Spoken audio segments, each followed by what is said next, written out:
7 तृणावर्त का उद्धार। भगवान श्री कृष्ण सदैव ही छठ ऐश्वर्यों से ओतप्रोत रहते हैं।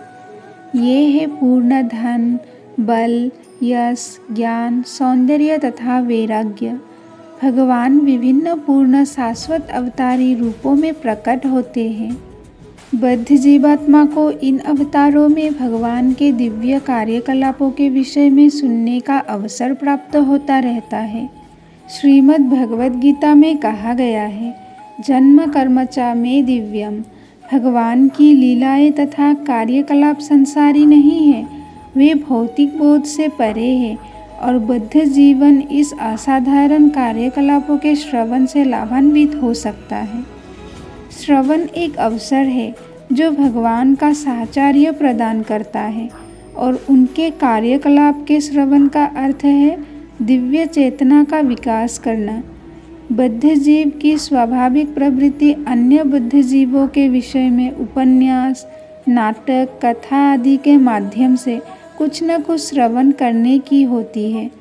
अन्यों के विषय में कुछ न कुछ श्रवण करने की इस प्रवृत्ति अर्थात अभिरुचि का उपयोग भगवान की लीलाओं के श्रवण करने में किया जा सकता है। तब मनुष्य तुरंत दिव्य प्रकृति की ओर विकास कर सकता है। श्री कृष्ण की लीलाएं न केवल सुंदर है, अपितु वे मन को मोहने वाली है।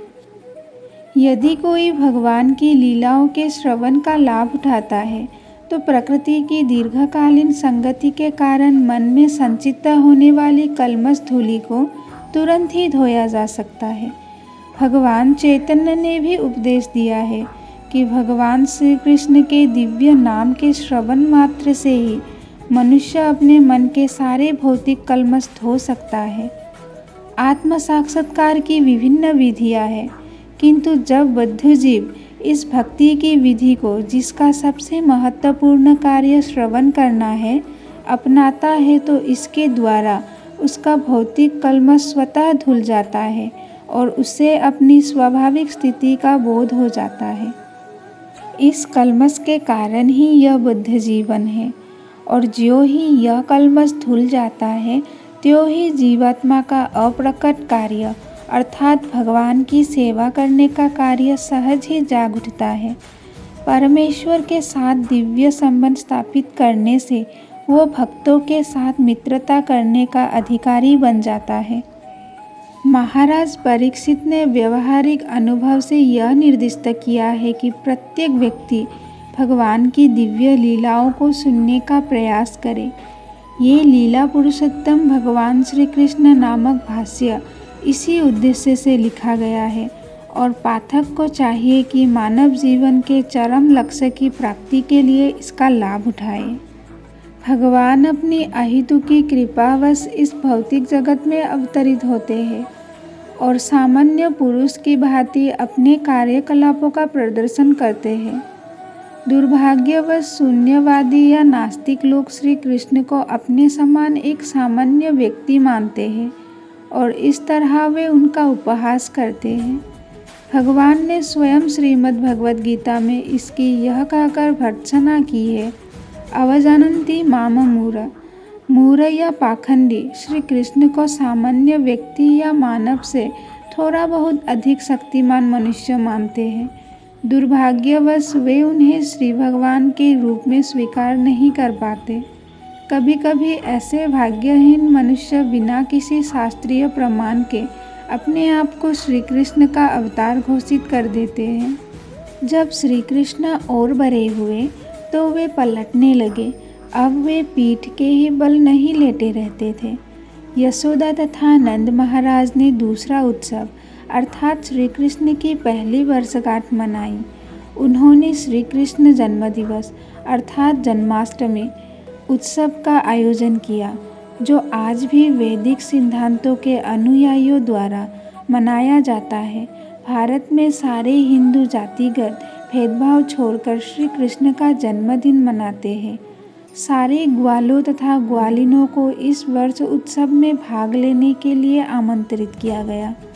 सुंदर वाद्य वृंद बज रहा था, जिसे सुनकर एकत्रित लोग आनंदित हो रहे थे। सारे विद्वान ब्राह्मणों को आमंत्रण दिया गया था और उन सबों ने आकर श्री कृष्ण के मंगल के लिए वैदिक स्तुतियों का उच्चारण किया। स्तुतियों के उच्चारण तथा वाद्यों के बजते समय यशोदा माता ने श्री कृष्ण को स्नान कराया। यह स्नान क्रिया अभिषेक कहलाती है और आज भी इसे वृंदावन के सारे मंदिरों में जन्माष्टमी दिवस के रूप में संपन्न किया जाता है। इस अवसर पर माता यशोदा ने प्रभुत अन्न राशि का वितरण किया और विद्वान पूज्य ब्राह्मणों को दान में देने के लिए स्वर्णभूषणों से सज्जित उत्तम गायें तैयार की गई। यशोदा ने स्नान करके सुंदर वस्त्र धारण किए और वे भली भांति नहलाए तथा सज्जित बालक कृष्ण को अपनी गोद में लेकर ब्राह्मणों द्वारा उच्चरित वैदिक स्तुतियाँ सुनने के लिए बैठ गई। वैदिक स्तुतियाँ सुनते सुनते श्री कृष्ण को गहरी नींद लग गई, अतः माता चुपके से जाकर उन्हें बिस्तर पर लेटा आई। इस शुभ अवसर पर सारे मित्रों, संबंधियों तथा वृंदावन वासियों का स्वागत करने में व्यस्त रहने के कारण यशोदा जी बालक को दूध पिलाना भूल गई। बालक भूख के मारे रो रहा था, किंतु जनारोह के कारण वे बालक की रोना न सुन पाई। अतः बालक अत्यंत क्रुद्ध हुआ, क्योंकि वो भूखा था और माता उसकी ओर ध्यान न दे रही थी। अतः वो अपनी टांगें ऊपर उठाकर चरण कमलों को सामान्य बालक की तरह पटकने लगा। बालक कृष्ण को एक छकरे के नीचे रखा गया था और जब वे अपने पाँव पटक रहे थे तो अकस्मात उनका पाँव छकरे के पहियों से छू गया, जिससे वो छकरा चूर चूर हो गया। इस छकरे पर अनेक प्रकार के पात्र तथा पीतल तथा अन्य धातुओं की बनी थालियाँ संचित थीं और वे सब धड़ाम से नीचे गिर गई। छकरे का पहिया धूरे से निकल गया और पहिए के सारे ओर टूटकर इधर उधर छितर गए। माता यशोदा तथा समस्त गोपियाँ एवं नंद महाराज तथा सारे ग्वाले आश्चर्यचकित थे कि यह छकरा किस प्रकार स्वतः टूट गया। इस पावन उत्सव में समागत सारे स्त्री तथा पुरुष छकरे के चारों ओर एकत्र हो गए और सुझाव देने लगे कि यह छकरा किस तरह टूटा होगा, किंतु कोई भी इसका कारण नहीं जान पाया।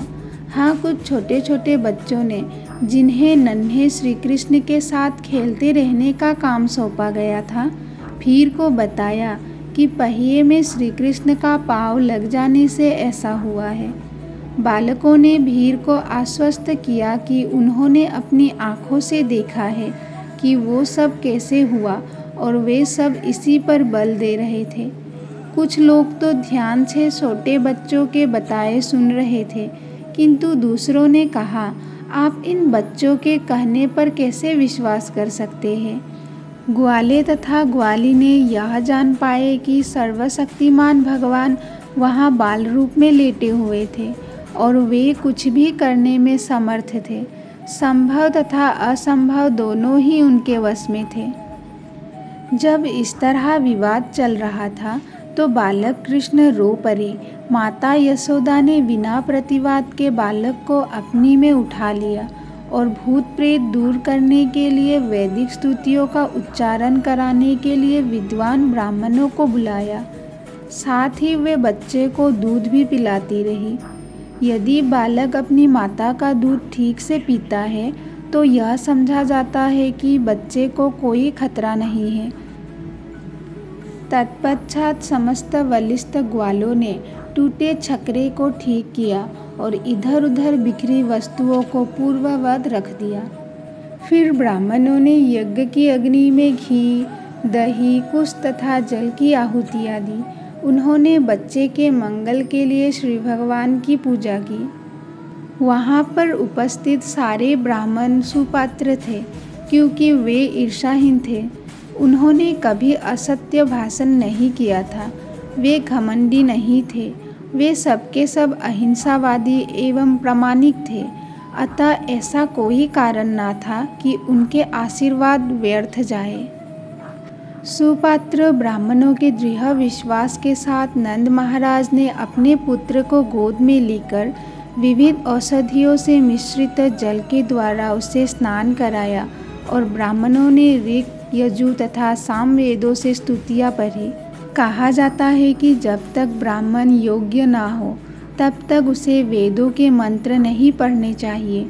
यहाँ पर इसका प्रत्यक्ष प्रमाण है कि वे ब्राह्मण समस्त ब्राह्मण लक्षणों से संपन्न थे।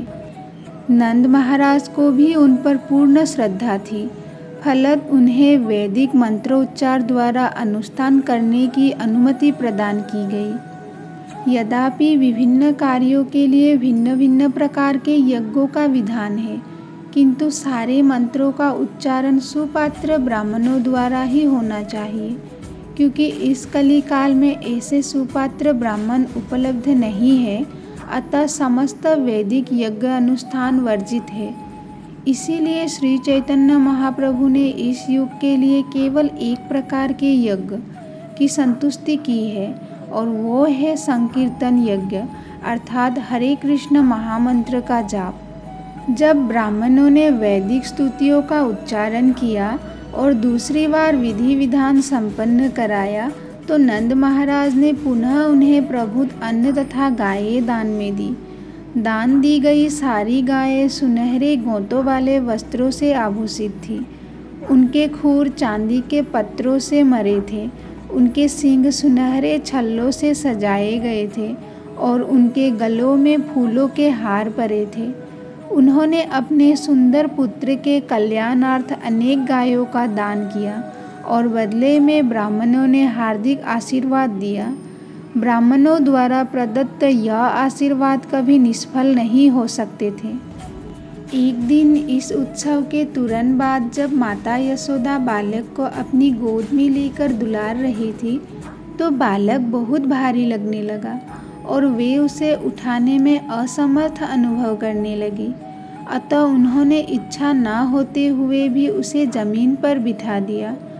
थोड़ी देर बाद वे गृह कार्य में व्यस्त हो गई।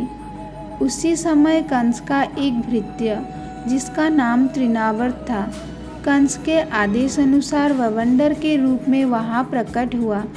उसने बालक को अपने कंधे पर चढ़ा लिया और सारे वृंदावन के ऊपर एक भारी अंधर उत्पन्न कर दिया।